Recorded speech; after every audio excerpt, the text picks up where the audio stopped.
uko umuto muri we afite imyaka 14 umukuru akagira imyaka 17 bivugira ko bafite agatsinda bibumbiyemo kitwa Sunika Simbabara.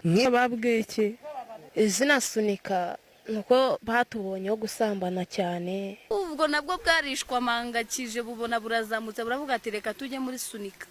Mwasunitse ibitoki mukareka gusunika amagara yanyu, ukifata imyaka 16 ukajya hariya ngo ngiye muri Sunika mukaniyita icyo kizina kigayitse gutyo, aho kujya ujya gusunika ibitoki ukajya gusunika amagara yawe. Ariko umwana w'imyaka 16 umugabo umugura we ntago arwaye mu mutwe. Niba uri umugabo ukajya kugura umwana w'imyaka 16 irebe nawe ugana ibitaro by'abasazi wivuze kuko nawe warasaze. Yasaze gute?